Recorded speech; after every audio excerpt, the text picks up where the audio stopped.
চৈত্র নবরাত্রির আজকে তৃতীয় দিন আর মা দেবী দুর্গাকে আজকে চন্দ্রঘণ্টা রূপে পুজো করা হয়। সকাল শুরুটাই আজকে ভীষণ সুন্দরভাবে হয়েছে। এমনিই মায়ের পুজো উপলক্ষে এখন বেশ অনেকটাই সকাল সকাল ঘুম থেকে ওঠা হচ্ছে।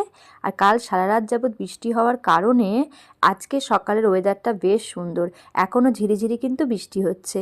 চৈত্র নবরাত্রির তৃতীয় দিনে মা দেবী দুর্গার তৃতীয় রূপ চন্দ্রঘণ্টার পুজো করা হয়। ইনি সাহসিকতা, সৌন্দর্য ও শান্তির প্রতীক। মা চন্দ্রঘণ্টার মস্তকে অর্ধচন্দ্র বা ঘণ্টার মতো চিহ্ন থাকে, তাই মাকে চন্দ্রঘণ্টা বলা হয়। মাকে আজকের দিনে দুধের যে কোনো মিষ্টি বা ক্ষীর অথবা দুধের তৈরি ভোগ বানিয়ে দিলে মা অত্যন্ত খুশি হন। সেই কারণে আমি আজকে মাকে দুধের তৈরি পায়েস বানিয়ে দেব।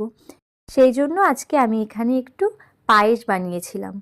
যেদিন থেকেই নবরাত্রি শুরু হয়েছে প্রত্যেকটা দিন এত সুন্দরভাবে কাটছে।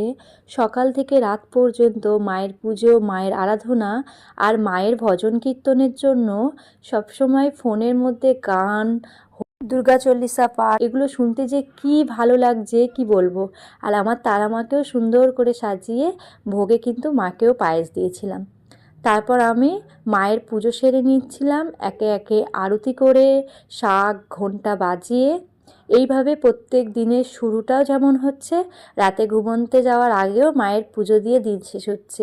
এ এক আলাদাই শান্তি। প্রত্যেক দিন যদি এরকমভাবে কাটানো যায়, সত্যিই দিনগুলো কত সুন্দর হয়, তাই না? তোমরা সকলে ভালো থেকো। তোমাদের সঙ্গে আবারও দেখা হবে নতুন একটা ভিডিওতে।